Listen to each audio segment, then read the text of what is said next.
하나님께서 주시는 말씀은 창세기 26장 1절에서 11절의 말씀입니다.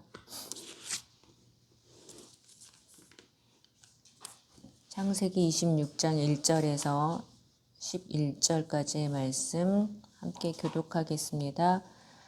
아브라함 때에 첫 흉년이 들었더니 그 땅에 또 흉년이 들매 이삭이 그랄로 가서 블레셋 왕 아비멜렉에 이르렀더니 여호와께서 이삭에게 나타나 이르시되 애굽으로 내려가지 말고 내가 네게 지시하는 땅에 거주하라. 이 땅에 거류하면 내가 너와 함께 있어 네게 복을 주고 내가 이 모든 땅을 너와 네 자손에게 주리라.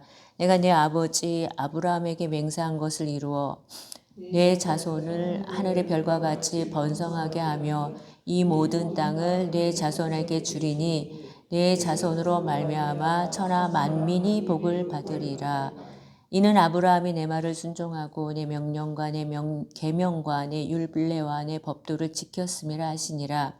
이삭이 그랄에 거주하였더니 그곳 사람들이 그의 아내에 대하여 물으매 그가 말하기를 그는 내 누이라 하였으니 리브가는 보기에 아리따움으로 그곳 백성이 리브가로 말미암아 자기를 죽일까 하여 그는 내 아내라 하기를 두려워함이었더라. 이삭이 거기 오래 거주하였더니 이삭이 그 아내 리브가를 껴안은 것을 블레셋 왕이 아비멜렉이 창으로 내다본지라. 이에 아비멜렉이 이삭을 불러 이르되 그가 분명히 내 아내건을 어찌 내 누이라 하였느냐. 이삭이 그에게 대답하되 내 생각에 그로 말미암아 내가 죽게 될까 두려워하였음이로다. 아비멜렉이 이르되 내가 어찌 우리에게 이렇게 행하였느냐. 백성 중 하나가 내 아내와 동침할 뻔하였도다. 내가 죄를 우리에게 입혔으리라. 같이 있습니다. 아비멜렉이 이에 모든 백성에게 명하여 이르되 이 사람이나 그의 아내를 범하는 자는 죽이리라 하였더라. 아멘. 25장 말씀에 보면 아브라함이 죽고 그리고 19절 말씀부터 보니까 아브라함의 아들 이삭의 족보는 이러하니라 하면서 아브라함이 이삭을 낳고 이삭의 에서와 야곱을 낳는 이야기가 나오죠. 그리고 장자권이 에서가 아니라 야곱으로 어떻게 흘러가게 되었는지 하면서 이제 족보가 나옵니다. 그리고 26장부터는 본격적으로 이삭을 중심으로 한 이야기가 나오게 됩니다. 두 장에 걸쳐서 그렇게 길지 않게 나오죠. 근데 26장의 그 첫 시작을 보니까 아브라함 때로 이렇게 시작을 합니다. 아브라함 때에 같이 흉년이 들었더라. 그리고 그 이후의 말씀도 아브라함 때와 같이 거의 유사한 일들이 이삭에게 일어나는 것을 우리가 보게 됩니다.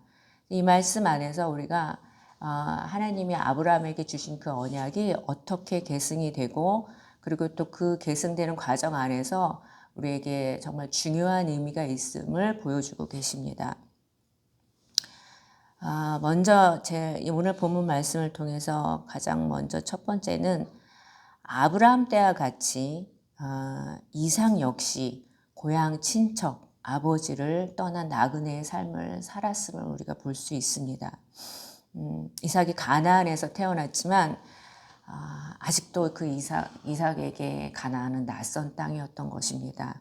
더욱이 어머니가 없고 아버지가 없는 세상이 되었죠. 정말로 이제 홀로서기를 해야 되는데 진짜 제2의 아브라함이 되어서 고향 친척 아버지를 떠난 그 심정으로 다 보내고 형제들도 보내고 엄마 아버지 다 보내드리고 홀로 가나안을 살아갑니다. 아버지에게 전수받은 그 하나님의 언약이 있고 그것을 확실하게 믿고 있지만 여전히 이삭에게는 이 가나안 땅이 외롭고 낯선 땅이었습니다.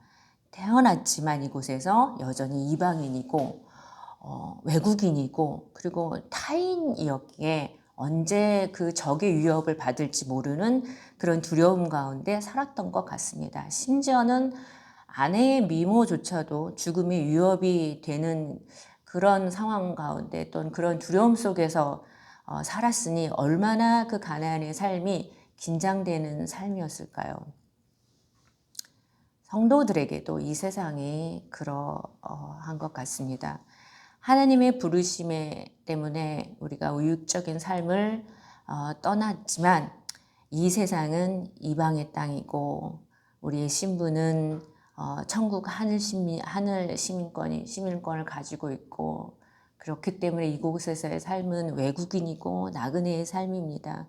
천국 소망으로 하늘 본향을 향해 살아가고 있지만 이 땅에서의 그리스도인의 삶은 철저히 이방인이고 타인이고 성도가 되면 세상이 낯설어지고 또한 세상도 우리가 그리스도인이 낯설어지게 됩니다. 그럼에도 불구하고 우리는 땅에 발을 붙이고 살아가야 하기에 때로는 땅의 흉년이라는 그런 위협이 찾아오기도 합니다. 그래서 흉년이 오면 어쩔 수 없이 우리 먹고 사는 거 걱정하면서 살 수밖에 없고 특별히 각박한 경쟁 사회 속에서 우리의 자녀들을 위해서 걱정을 할 수밖에 없고요. 또 어떻게 살아가야 하느냐 이런 생각을 할 수밖에 없습니다. 이렇게 세상의 흐름과 속도에 맞추어서 거기에 부딪히고 부비며 살아가게 됩니다. 아브라함이 가나안을 떠나자마자 바로 흉년이 왔죠. 이처럼 딱 100년 이후에 이삭에게도 아브라함 아버지가 떠난 후에 바로 대흉년이 오게 됩니다. 사람들이 정말 각박해지는 시기이기 때문에 풍요로울 때는 외국인과도 나누기 쉬웠겠지만 흉년이 오면서 얼마나 그 마음들이 힘들었겠습니까? 그동안 정착하면서 지냈던 부엘라 헤로이를 이삭이 떠나게 됩니다. 그리고 오늘 본문 말씀 보니까 그랄에 도착을 하게 되지요. 그랄로 갔더라 이렇게 말씀을 합니다. 이곳은 블레셋 왕 아비멜렉이 다스리고 있는 가나안 지역입니다. 아시겠지만 블레셋 왕 아비멜렉은 사람의 이름이 아니라 블레셋 왕의 호칭이죠. 애굽 왕을 바로라고 부르듯이 아비멜렉도 그냥 왕의 호칭입니다. 이 블레셋 왕 아비멜렉이 다스린 그랄 이 지역은 풍요로운 곡창지대였습니다. 그리고 또 그 블레셋 선대왕 시절에 아브라함과 화친이 있었기 때문에 아마 이삭이 친분이 있어서 이쪽으로 가지 않았나 싶습니다. 그런데 여기에 도착했지만 처음부터 딱 정착했다라고 하는 말은 나오지 않습니다. 아마도 잠시 머물면서 상황을 살피고 있다가 괜찮으면 머물고 아니다 싶으면 아마 애굽으로 내려가려고 더 나은 이제 풍요로운 애굽으로 내려가지 않았을까라는 그런 생각을 했을 거라는 생각이 듭니다. 결혼을 했고 또한 쌍둥이 아들들이 있고 많은 재산이 있었을 거고 가축들이 있었고 또 하인들도 많이 있었을 텐데 이삭이 이 거대한 그 큰 가정을 이끌고 이제 처음 떠나게 되는데 정말로 이삭 생애에 처음 겪는 그런 어려운 시절이 아니었을까, 힘든 시련의 때였을 거라는 생각이 듭니다. 아마 어디로 가야 할지 또한 어떤 결정을 내려야 할지 어려워하지 않았을까요? 그런데 이 흉년의 시기에 이렇게 어려워하고 있을 때 처음으로 이삭에게 여호와 하나님이 찾아오십니다. 2절에서 5절의 말씀을 보면 애굽으로 내려가지 말라고 하나님 말씀하시고 이 가나안 땅에서 머물라고 말씀하시면서 구체적으로 이삭을 지도해 주시고 인도해 주십니다. 더불어서 아주 매우 중요한 말씀을 하시죠. 아브라함 때와 같은 똑같은 그 언약의 말씀을 이삭이 직접 받게 됩니다. 내 자손을 하늘의 별과 같이 번성하게 하며 이 모든 땅을 내 자손에게 주리니 내 자손으로 말미암아 천하 만민이 복을 받으리라. 이삭에게도 하나님과의 인격적인 만남이 주어지고요. 그리고 아브라함에게 하셨던 그 정말로 중차대한 언약을 계승하는 말씀을 직접 받게 됩니다. 거친 파도가 많이 일렁이는 그런 거대한 바다의 깊은 속을 강줄기 같은 그런 해류가 유유히 흘러가고 있지요. 이처럼 거대해 보이는 세상의 역사 속에 하나님의 언약은 생명의 강줄기가 되어서 그 언약이 계속 보존되고 계승되면서 흐르고 가고 있다. 그리고 또 예수님 때에 와서 그 언약이 완전히 성취가 되고 이제 우리는 예수님의 몸과 피로 이루어진 새 언약의 생명의 강 속에서 싸움을 치며 영생을 향해서 우리가 흘러가고 이렇게 언약의 축복이 계승되어져서 우리에게까지 흘러왔죠. 그런데 이렇게 언약의 축복이 계승되어짐과 동시에 오늘 본문 말씀을 통해서 볼 수 있는 것은 인간의 연약함도 전수가 되어 있는 것을 보게 됩니다. 아브라함처럼 이삭도 똑같은 실수를 번복하게 되죠. 언약의 말씀을 듣고 확신을 했고 말씀대로 순종을 했습니다. 그래서 이삭이 애굽으로 내려가지 않고 그랄에 머물기로 합니다. 그런데 이 언약의 말씀에도 불구하고 흉년이 찾아왔기 때문에 인심이 얼마나 각박했겠어요. 그렇기 때문에 이방인으로서 살아가는 그 두려움이 많이 몰려왔던 것 같습니다. 이것이 극복이 안 되었어요. 더욱이 아브라함의 실수가 이삭이 태어나기 전에 있었던 일인데 그 두 번 다 이삭이 태어나기 전의 일이잖아요. 그 일에 대해서 분명히 하나님이 어떻게 그 어려운 순간을 지나가게 하셨고 보호하셨는지를 들었을 거라는 생각이 듭니다. 이삭이 마음의 준비를 하고 있었을 것입니다. 그럼에도 불구하고 그 이야기를 들었는지 안 들었는지는 성경에 나오지 않지만 어쨌든 이 일을 아브라함과 똑같이 번복을 했다는 겁니다. 자녀들이 좋은 것만 닮으면 얼마나 좋겠어요. 그런데 그렇게 꼭 절대로 담지 말았으면 하는 그러한 단점들을 담게 됩니다.